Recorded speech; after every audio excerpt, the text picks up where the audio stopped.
Office in 2005, IRD is focused on increasing the education and skills of local youth. IRD Gulf Coast has also provided counseling and helped community members navigate the multitude of funding options available to them following a disaster. In addition, IRD Gulf Coast has worked to build the capacity of individuals and organizations in the area for greater economic growth. IRD shepherded the creation of Youth Build Gulf Coast, Now Climb Community Development Corporation, a local nonprofit organization. He was previous director of IRD Gulf Coast. IRD salutes establishment of CCDC as a local community organization. IRD is a nonprofit, non-governmental organization responsible for implementing relief, stability, and developmental programs worldwide. IRD's mission is to reduce the suffering of the world's most vulnerable groups and provide the tools and resources needed to increase their self-sufficiency. Specializing in meeting the needs of communities emerging from conflict or natural disaster, IRD partners with donors, local organizations, and many others to deliver sustainable services in agriculture, governance, health, and infrastructure. I couldn't remember all that, so I had to read it. But I'm just going to tell you, this is an amazing man with an amazing heart, amazing information, and we are so honored to have him. Thank you, Mark.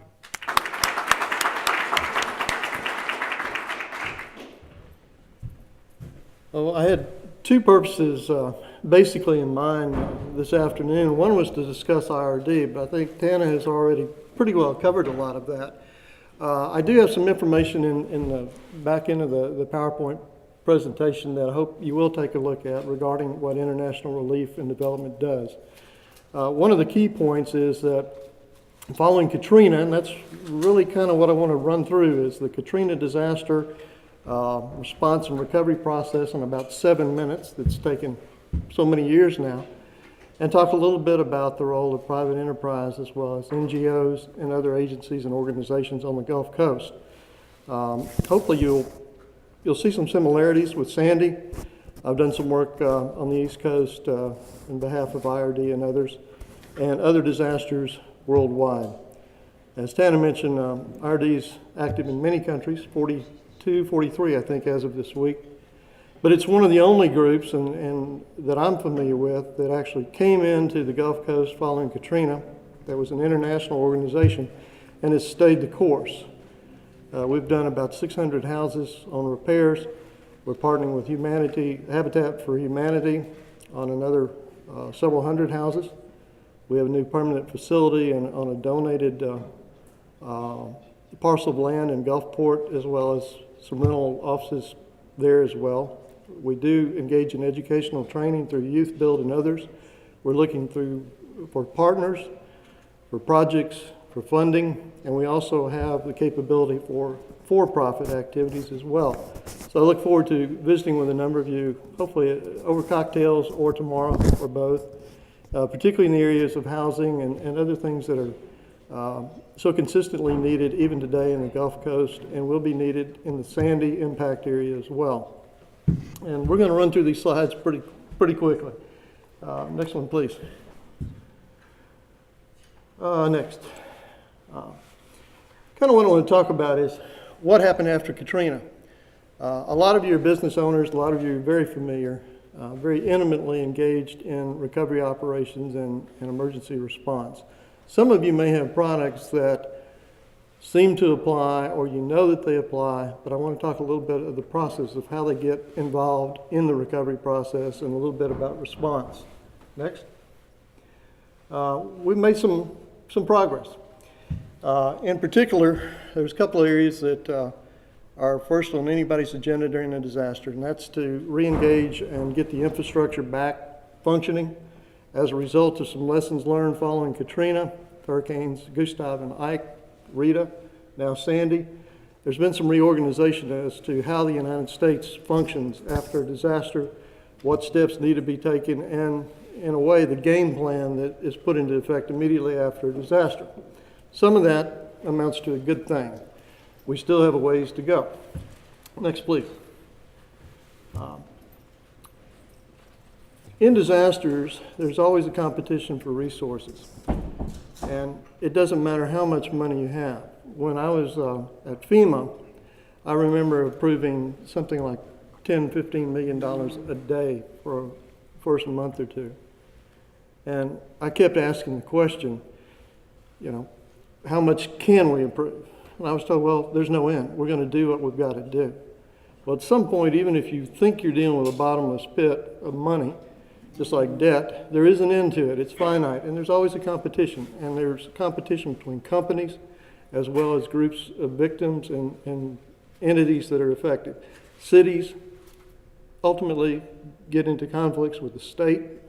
You may have seen in New Jersey and Connecticut where blanket contracts have been issued following Sandy. These are non-competitive bid awards. They're huge. They're hundreds of millions of dollars. Same thing happened in Louisiana, Mississippi, Texas to some extent, lesser extent in Florida following Katrina.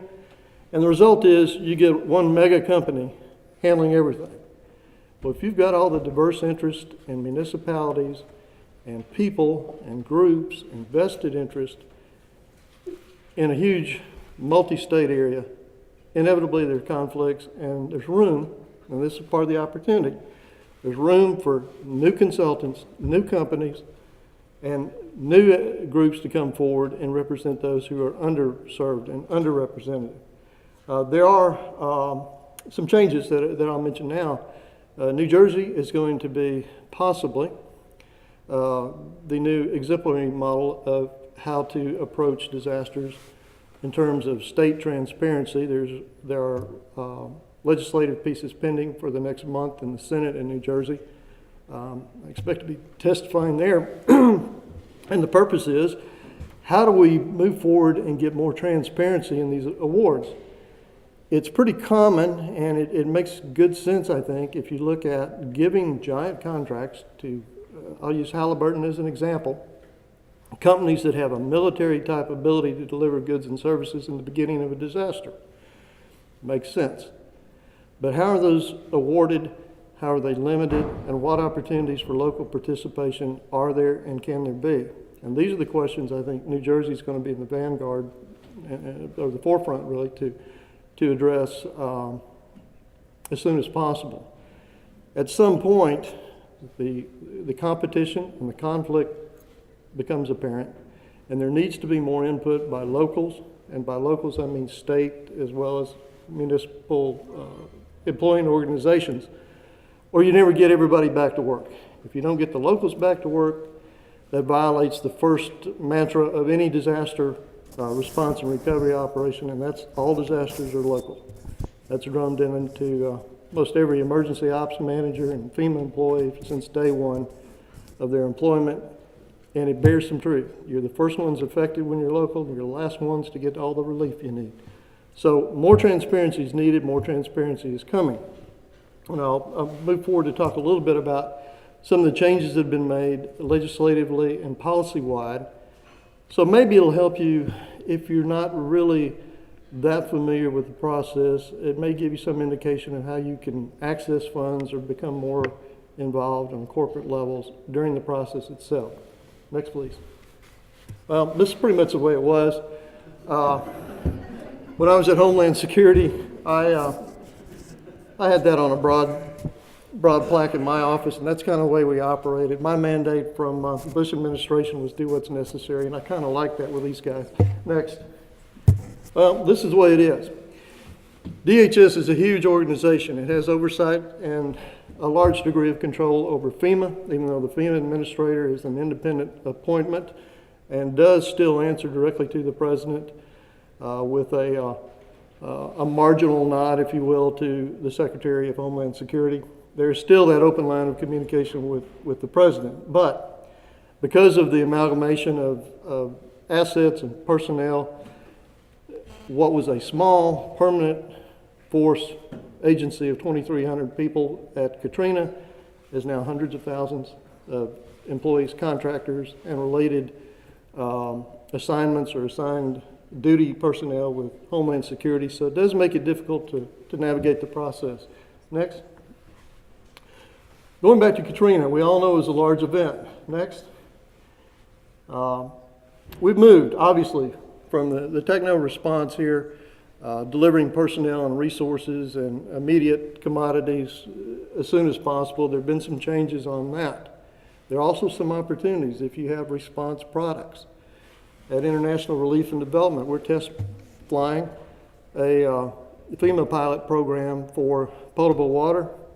There are packs that can be used on site by ground personnel as well as victims. So there's still some corporate opportunity too for emergency response. But the big market, obviously, is in housing, infrastructure, and long-term recovery. Next, please. There are these stages in the United States. Some countries use a little different.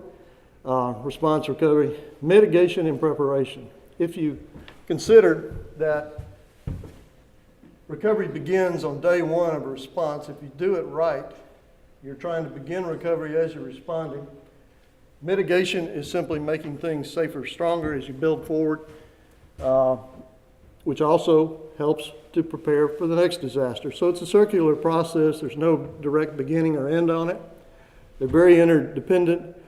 But in general, we're talking early and long-term recovery. We're now in long-term recovery in Katrina, and still a tremendous amount of opportunity. And I want to do a little bit of a sales pitch for the Gulf Coast, since I live there, have worked in every state in the Gulf. And if you look at the BP ads on TV, everything's fine. We're done. We're over with Katrina. The beaches are clear. The water's great, fishing's good, food's great, and the booze is flowing. However, some of that's true, but there's much yet to be done, and there's still quite a bit of opportunity. As you've heard about housing, there's still a tremendous need for housing. Build them safer, stronger, elevate them, bring them to mitigation standards. All these things are still needed, and that's in each state from Texas and Galveston Island all the way to the Florida coast. The casinos are back operating, so the tourists are there and the bars are open, so it is a pleasant place to visit. But there's a lot of work yet to be done. Schools have had to be consolidated. Following a major disaster, there's always a population and demographic shift. Some people don't come back. Some move out of the area. You have to conglomerate some resources, and you have to get rid of others that you used to have. All that's still going on. There's a much more renewed interest in business development. I'll take Mississippi as an example.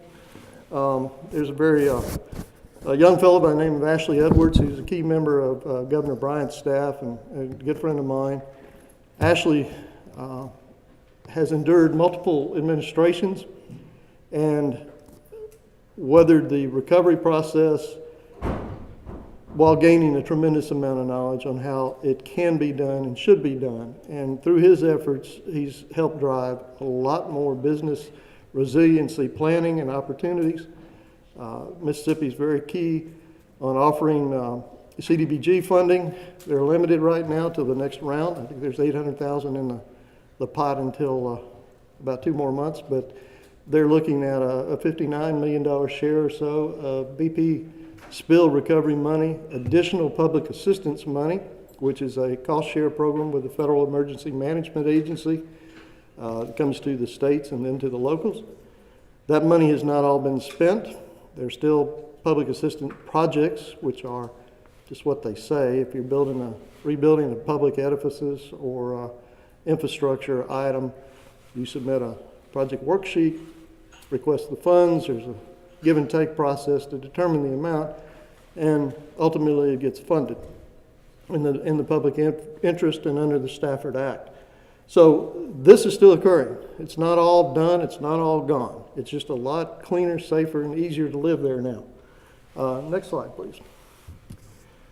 Clearly, when Katrina hit, we had 1 million people out.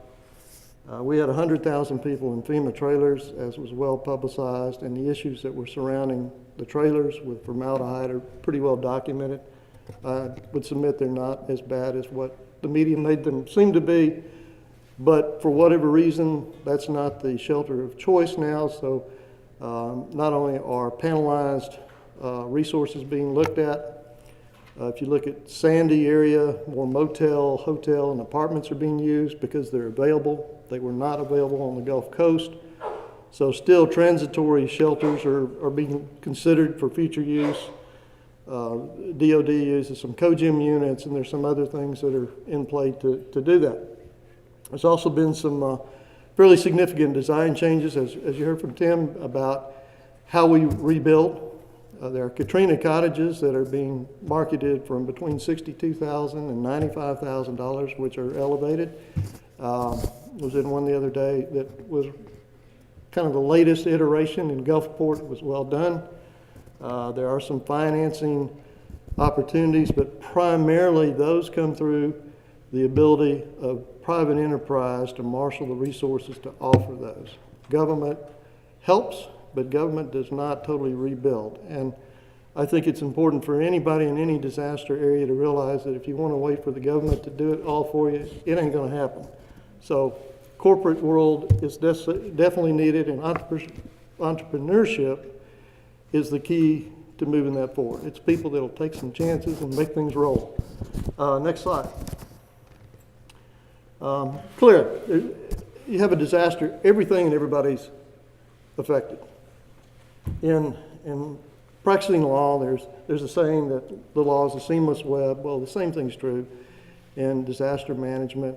There's not one aspect of life, whether it's education or key resources in the South, like forestry and port authorities, export, fishing, it all comes together and it all gets messed up following a disaster.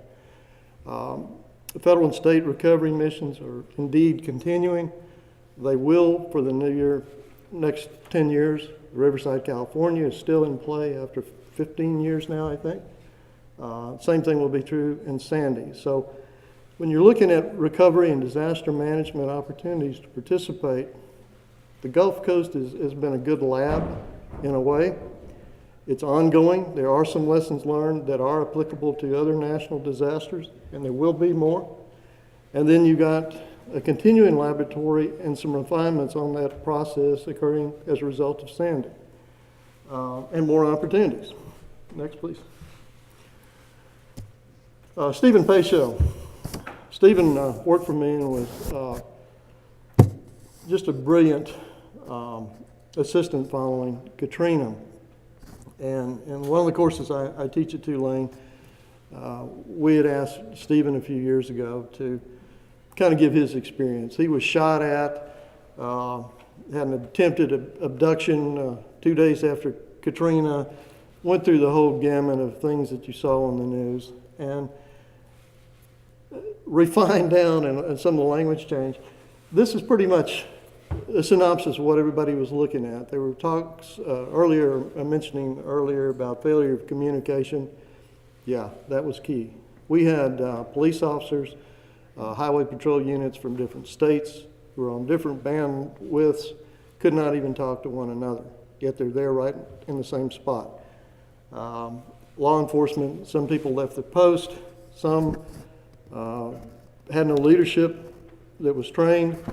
We had difficulties bringing in people from other jurisdictions and have them certified to be members of the response teams.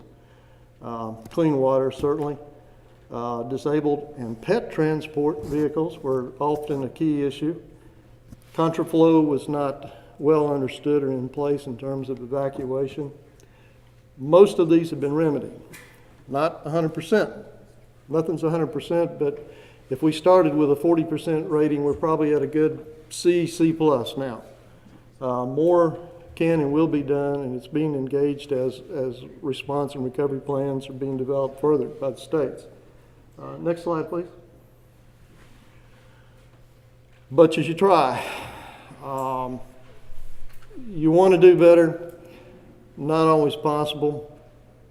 One of the FEMA administrators a couple of years ago said that if there was to be a pandemic, in response to the question, what happens then, if we've got a 90% mortality rate or even lower at a 60% mortality rate, what happens? And his response pretty candidly was, well, then it's everybody for themselves. At some point, individual abilities, preparation, acuity takes place, at least for the few days. We hope some of that message is getting down to everybody, but in terms of the longer recovery, I think there are some changes that that we've talked about today and you've seen with new products and techniques that will help us prevent some of the repetitions. Won't make them impossible. Next, please. Some of the initial lessons. Locals can't do it all, even though they're the most affected. Number 4 is rather key. Everybody needs to know what is the game plan. And following Katrina, part of the difficulty and lack of communication was people didn't understand not just the terminology, but who does what. And a lot of that has been changed. Each state has a response and recovery plan. Some of them are about this thick. The objective is to not cover everything, but to give a guide with some flexibility, reduce those. The national response plan initially was 222 pages. It's been reduced down to about 95 pages. Not that it's meant to be a comprehensive plan. It's a framework, and the idea is let's get people at least to understand incident command system. Where's the hierarchy? Where's the money? What are the timelines? And generally, who's doing what? Next, please. Train leadership. Before Katrina, if you could find a Homeland Security program, it was probably maybe a junior college or a bachelor's level program with fairly ill-defined career paths thereafter. Since that time, there's been a focus by major universities into applied research on the PhD level, and certainly very workman capable disaster leaders and managers at the master's and bachelor's level. And I think as this evolves, a lot of the schools and universities are addressing some of the same issues we've talked about today. There's an R&D function that never was there before. There's an integration with business emergency operations centers. LSU is the prime example right now in Baton Rouge that incorporates business people on site with the same access, same terminal, everything but the security clearances needed to do certain things. But it brings in that element of communication and collaboration that was vastly undermined by the failure of leadership following Katrina. Next, please. We've changed some of these things. It's more public outreach, more notice to people, get the word out, who's doing what. Next. It's not really important to know details, but if you're looking to be a part of the recovery plan, it's good to have a copy. You can get it online, download it. There are certainly printed copies. But the Stafford Act is the Bible of the United States for how we respond to disasters and how funding occurs. And cost share provisions generally are 75% reimbursed by the state with 25% shared by the applicant, which translates to the state. In Katrina, in Louisiana, thanks to the efforts of Senator Landrieu, and no matter how much is legislated, the political process is always key. Louisiana managed to get 100% share back, so there's no cost share. There are efforts being made to do so in longer-term recovery in Sandy. There's already a waiver of debris removal cost and other things on a 100% share basis. So to understand the funding mechanism, you need or have your council look at the Stafford Act and the Post-Katrina Emergency Relief Act. That's the follow-up that incorporates a few of the lessons learned. Next. Presidential Policy Directive 8. This is kind of the impetus for changes that were deemed needed following the mishaps in the process and some gaps in the Stafford Act. And the broad mission statement is, as stated, the nation needs to be prepared, and it is a national problem. Early in disaster management history, it was considered to be a state problem. It's clearly national. It's multi-state. It may be transnational. So there's now PPD 8, which leads to, next please. Next one. Yeah, the specific outputs required, and these didn't exist during Katrina, and I was a small part of a couple of these frameworks on the process, and I tend to hate paperwork and detest long-term meetings. So when asked to look at those things, I really was with a skewed eye. Do we really need anything else to look at? We need to be working, and it needs to be operational. And all the manuals in the world don't count for jack if you're not out there able to run people and run the machinery needed. I've got to say, these have come out pretty good. They're fairly short. It details who does what. It gets rid of the Abbott and Costello thing about who's on what and who's on first, what's on second, I don't know, on third. And it sets these frameworks with a lot of flexibility. And what's key for the business community, I think, is the fact that it incorporates business entrepreneurship, large companies, utility operations, NGOs, Indian tribes, the partners that are necessary to make the process go forward. If you get particularly sleepy or still awake after the Stafford Act, a glance at the first few pages of each of these may help tell you where your company or your organization can fit in. There's a place.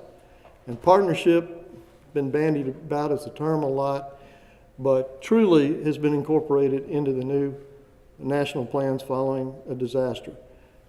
Businesses, their representatives have a place at the table, and there's ways to make that happen now, and they weren't in the beginning. Next. Next, just a recovery shot. Yeah, it's using the recovery framework as an example. It's a guide, it's very flexible, and it covers the things you need: health, safety, social, infrastructure, environmental details. Again, who do you call? Next, please. Recovery. We still need these things, not to the degree that we've got airboats on the water in Louisiana, but some of the examples of things, housing in particular. We need disaster-resistant housing. I sat on the federal committee looking at some alternatives to the trailers for short-term housing and long-term. We looked at 200 different company proposals. Some were good, some weren't. There has not been enough movement to get some of the good ideas in place. It's a huge market. It's going to be a huge market in the Eastern Seaboard. It's going to be a huge market for the next disaster, and if it's applicable here, other countries want to develop that too. I've met with the Chinese. We've had discussions in Venezuela and Bolivia. Other countries are interested in what works here to bring into their, not only their disaster management program, but things like inland drilling in the Amazon where there's not power, and they need solar, and they need other things incorporated within the dwellings where they're self-sufficient. So we're still the lab. It's just a bigger national lab, and if you make it work in a disaster, you can make it work pretty well anywhere. Schools and hospitals back functioning. There's a $101.5 billion project underway in downtown New Orleans right now between Tulane, LSU, and the state. Other hospitals are having to face a decision. Do they stay open? Do they close? There are vacant hospital buildings with certificate of use available in Gulfport, in Biloxi, along the coast, that if somebody is so inclined, there is a need, and there's potential reopening hospitals. There's potential for reusing buildings that have closed or otherwise been gutted, and the structures are still there. They've been made safe, but nobody's using them, and they're still there, and there are some incentives to do that work. Sewer and water systems are being upgraded, particularly in New Orleans. Rapid transit, obviously for metropolitan areas, but an example is of federal funding that even the old New Orleans buses and streetcars, their routes have been expanded and finally opened, I think the last route right before Mardi Gras. Next, please. Mitigation, key component of risk management. As you can see what happened during Sandy, it's not just the flood to get you, it's the fire, it's everything else that goes with it. So when you're looking at how to mitigate, it's not just elevation, it's all those other factors. How do you reduce it, and how do you ensure? And clearly on the Gulf Coast area and in disaster prone areas, The National Flood Insurance Program has resulted in a lot of payments. It's run by FEMA, but there are a lot of gaps in it, and the rates have increased astronomically, and that is a bar to a lot of people returning to their homes or maintaining insurance. And the question was, should New Orleans rebuild? Because it is a basin. It sinks in some places an inch a year. You do the math, 50 years, that's 50 inches. You know, how much more are you going to be able to engage pumping and levee system protect that? I will say the basic decision, I think, has probably been made following Katrina at the political level, whether you agree with it or not. And that decision is that people are going to live where they want to live and where they think they can make money and where the ports are and where commerce is greatest to benefit that particular state or that group of our country. That being said, the issue about whether or not we continue to insure is one that is not a dead issue by any means. I wonder it frequently. But politically, again, disasters go back to the political process. Whether you agree with the result, it's up to you. If you can change it through the political process, more power to you. But what we looked at, and I'll use Grand Isle, Louisiana as an example. The community of Grand Isle services fishing primarily, some oil field connections and work down there. And Grand Isle petitioned FEMA for a number of rebuilds for schools and other things. And without getting into the details, not all of those fit the exact parameters that we were used to seeing from applicants. So the question fundamentally was, do we pay as a federal government, we pay for this or not? It's going to happen again. And through the political process and through also some assurances on some change in building that they would be met to mitigation standards, decision wasn't made to allow schools and other things to be put back, even though they varied a little bit from the normal form of request, with the idea that people work there, they have their families, they're going to be there. The way the NFIP works and is supposed to work is that if you're not insured, and if you're a community and that you rebuild and don't bother to take in insurance, first one's on you, or first one's on the government rather, but successive ones are on you if you don't pay for the renewal. I own a house in New Orleans as well as one in Mississippi, and the New Orleans insurance is increased tenfold. Do I want to continue paying it? No. It's going to be astronomical. And I took 0 inches in Katrina, no damage whatsoever. Yet, the way the risk is assessed, the whole area is tagged with that. Everybody's paying for it.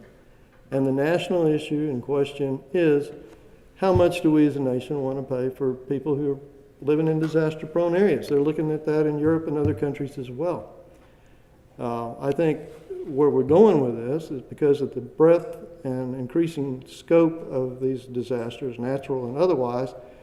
Somebody in Missouri who's sitting on the New Madrid Fault is looking at the Mississippi River and some other damage coming forth at some point and wiping them out. So it's a little bit like, well, I'll pay for these guys as long as I can be covered later as well. Whether or not that's resolved ultimately without more give and take, I have no idea. But it's a valid question and a number of issues on either side. And some people do take the viewpoint that, let's take the, if you will, the scientific view. It's going to happen again. It's bad. Everybody moves inland. That's good. But if you take the social and economic viewpoints, that say we've also got the Port of New York sitting there. We've got Port of New Orleans, Savannah, a key economic area, areas that are prone to disaster. What's the cost of relocating that versus not? It's a hard call, but it's a good question. Next slide. Next one, please. Okay, some of the challenges and opportunities. I think we mentioned some of these. We didn't have a particularly green area on the Gulf Coast. Some of that is changing through efforts of people that are involved in groups like this and who are willing to put the investment and time and effort into these things. still an opportunity for construction. Whether you believe in climate change or not, it is a fact, and statistic analysis shows that we are having increased disasters. It's anybody's call what you want to believe as to the reason behind it, but in fact it is happening, and they're happening on greater scale worldwide as well as in the United States. We do have population shifts. That does affect how we approach housing. There's a renewed appreciation, I think, on the Gulf Coast as well as in other countries where I've been privileged to be, that new technology, some of it's good, some of it's bad, as you well know, but there is some room and some appreciation and some latitude to try it now that was not there prior to the disaster of Katrina. Terrorism, security, if you look at ports and how we're rebuilding back in terms of mitigation, as Dan well knows, we're having to look at things well beyond natural disasters. If we get dirty bombs and other things in DC or wherever else, it only makes good sense to bring in new technology, new corporate thinking as well, to augment whatever government is doing and make some new inroads on how we address those issues. Next, please. There's new regional leadership going on in the Gulf Coast as it is in Atlanta, and the focus of that primarily is let's get new leaders who are open to new ideas and get things moving here. It's an economic thing, not a government thing. Next. I want to talk a little bit further about IRD, where I'm currently advising the founder, Dr. Arthur Keyes. And I have to say something about Dr. Keyes, too. Dr. Keyes has a divinity degree from Yale, started about 12 years ago in delivering medical supplies to war-torn former Russian provinces and states, and literally did so under fire. And following that mission, with his wife Jasna, who is from the Serbia area, they decided that we're going to continue this, but we need more resources and we need to figure out how to do it elsewhere where there are unmet needs. And since that time, they have spread to now 43 countries. And IRD focuses in education and training, which is what we're looking at primarily right now on the Mississippi Gulf Coast, infrastructure development, which we're looking at throughout the Gulf Coast with Plaquemines Parish, Louisiana, and Harrison County, Mississippi as examples. Health services and delivery. There's partnerships with Tulane in terms of health delivery and outreach to people in the United States with IRD.